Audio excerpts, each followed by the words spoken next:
that I'm trying to do. The tomatoes ended up taking about 24 hours. Everything I was reading said between 10 and 14 hours, but I ended up doing them 24. And now they have kind of like that plinking sound when they hit the countertop, which is what I was reading should happen. So this is not a how-to video because I am learning and I really would hate to give you wrong information. But it's kind of funny because I ended up with so many tomatoes on my porch last year. If you remember, if you've been around my channel, you might have remembered that. And I had messaged my grandma saying, "Grandma, I need ideas because I can't keep canning all these tomatoes." And she said, "Dehydrate them." And I'm like, "Well, I don't have a dehydrator." And so a dehydrator showed up on my doorstep. So that was last year, and it's been until this week to actually use the dehydrator what it was intended for, all these tomatoes. I just thought that was kind of a unique thing, but my faithful friend, my dehydrator, has definitely earned its keep. You've seen me do all the onions and all those grapes and all of that. Speaking of grapes, do you remember that box that I had? Yeah, there is, I think, one bag left. So the kids have just been inhaling those. Again, it's chickenpox over here right now, so they just want some gentle love. Anyway, so I just put them in. This is a quart jar. And I was thinking I might be able to put them in my food processor and get them into a powder, but they're not really good for that. They're more like a grape, like a dried grape or raisin, which makes sense, you know, grape tomatoes. So they're not really like a powder substance. And it didn't all fit in one. So I'm going to just add these to soups, I think. When I make like minestrone soups and chilies and whatnot, I'm just going to add that. And that should be pretty good. I have one kid that's over chickenpox, so he can get into his mouth a little bit more. Or he can put acidity into his mouth a little bit more, and he's had a few handfuls as a snack. So anyway, that's what happened with this. In the Misfits box, which was last week's haul, I had 2 organic cabbages, and I got them specifically to make homemade sauerkraut. And so that's what's going in there. So that's one more thing done. And then this is my daughter's sourdough starter that I need to kind of give some feeding and love to. So that's what I've done this morning. And then now all I'm going to do is start a batch of pancakes that one of you recommended, and that was some yogurt pancakes. So I'm going to try this out and see what it's like. So that'll be the next thing I do. Since I'm trying to show how I'm using the food that we get from the food pantry, I thought I would start with this. So again, I will leave the recipe link down below because I searched for the one that had the most yogurt in it. First of all, my daughter will not be able to have this because it has dairy. But that's okay. We have, again, sourdough, so we have a kind of plan that's set aside for her. But in this bowl, I have some homemade gluten-free flour. This video is not completely done yet, so you will not have seen it by the time you see this. But my son and he's been really interested in making bread, and especially trying to find a really good gluten-free bread. So what we did was, okay, starving kid, mostly fed. All right. Anyway, so one of the recipes that we were trying for our gluten-free bread made this gluten-free flour, and it made a ton of it. So we used what we needed for the bread, and then I'm using the rest of this to make the pancakes.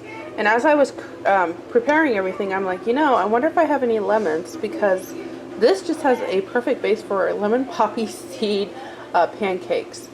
So I added some poppy seed. I pick it up at our local Amish salvage store, and I found half a lemon in the fridge that my husband hadn't used in his water. So he typically uses a lemon in his water every morning, and we're out.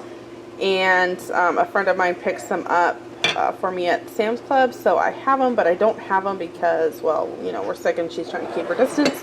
So I haven't been able to get it. So I was really excited to find that one. I squeezed what I could in here and made some lemon zest. So we are going to make some vanilla yogurt, lemon, poppy seed pancakes. So that's what's going on right now.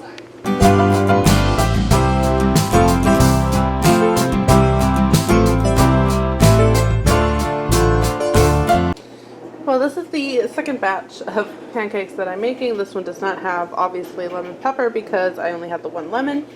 And the first batch was being eaten by starving children and a hungry husband. So I ended up making another batch because I have all the stuff, and why not, right?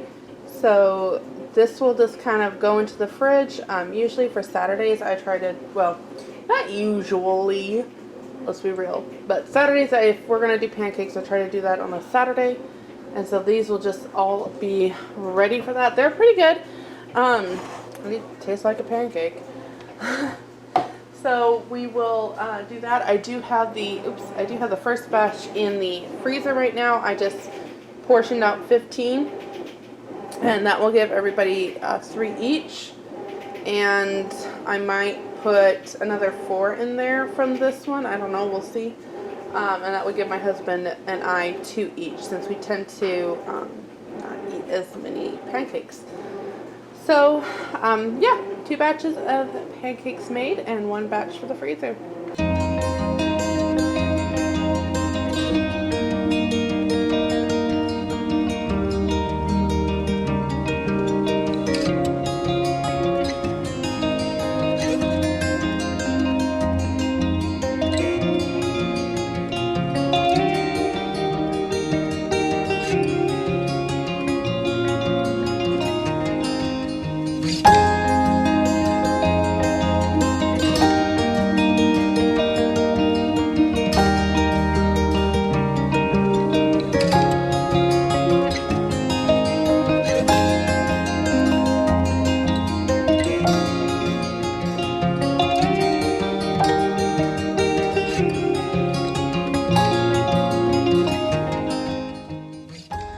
Well, I'm just gonna let life happen, so the background may be crazy, but that's my life here.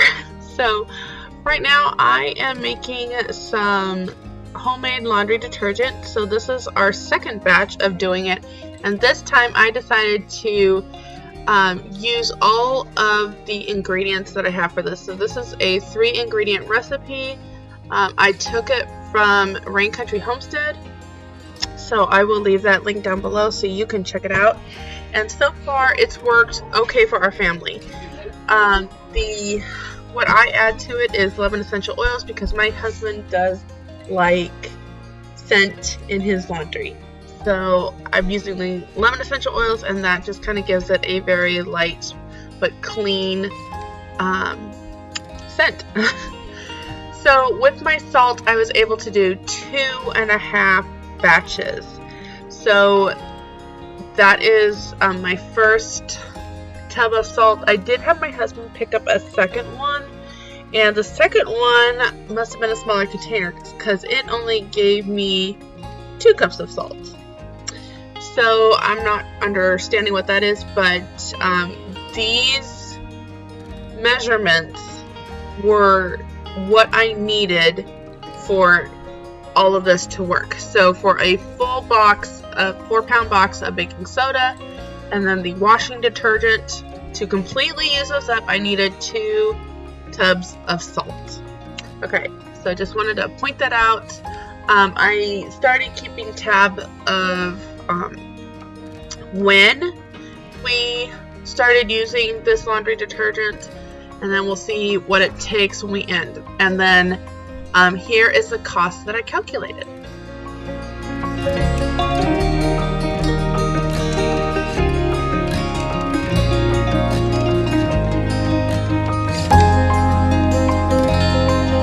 I wanted to show how this turned out, so I kind of wrote how to do it. Again, the video that I got it from will be linked down below.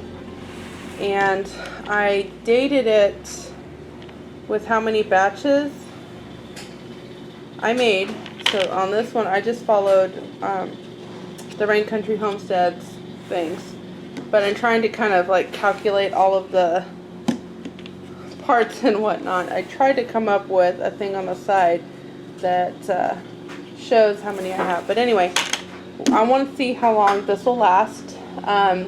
Again, I will put the cost of this right here and how long it'll last. We'll see. I have a friend that uses vinegar as kind of a fabric softener, and B, a way to kind of make sure that it cleans out the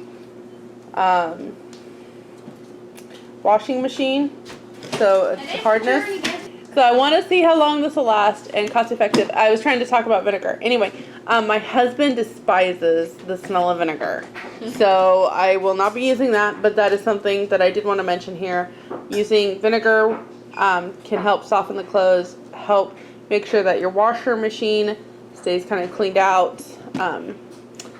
Well, I can't give you it based on experience, but I've heard that's what helps it for. So anyway. Alright, on to the next thing. I was working on this and then realized I hadn't been filming, so I am trying to use up some of this sour cream, and I'm making a recipe that we did last year that was, it ended up being one of our favorite muffin recipes, and that is sour cream blueberry muffins. So, but also in here I had some zucchini that I shredded and put in muffin cups, and then put the muffin cups in the freezer, and so we had like half-cup portions. So there's also some zucchini in here, and then here is some of the blueberries we got a couple weeks ago from the food truck. And I'm just going to make a batch of blueberry muffins. And I'm okay with a little extra liquid in here because this is gluten-free flour, which is very dry and soaks up a lot of moisture, especially when you have like a rice flour in here. So that's what we're going to do, and I will make a dozen of these muffins, and again that kind of uses up some of this. I'm going to make a taco casserole for the freezer and use up the rest of this and some of this from the fridge. So that'll be good. Cleaned out the freezer, so that's looking pretty good now. So that's kind of the project for today. Okay, I have one more thing after this, and then we will close out this week's video of different food prep.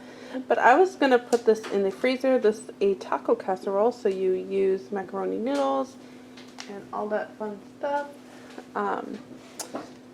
And I've made this several times before. I'm pretty sure it's been on other videos. I was going to just kind of have it in the freezer as a quick and easy meal, but then as I was putting this together, I was like, you know what? Tomorrow's Mother's Day. This would be really nice to just have a meal prepped and ready so I don't have to cook. We have leftovers already for lunch because I usually just do leftovers. I hate food waste, so Sunday after church is always leftovers. And this just may be dinner instead of the stir fry that I was planning. So this will be ready. It's just a taco casserole that we'll eat tomorrow. I have the blueberry muffins all ready for breakfast. Got some dinner going here. You'll have seen that video in what we ate. And oh, and then the last thing I'm going to do is these are vegetable scraps that I've just been putting aside in the freezer, and I'm going to make a vegetable broth. And that will be it for this week. So thank you for watching this video with me, and I will see you in the next one.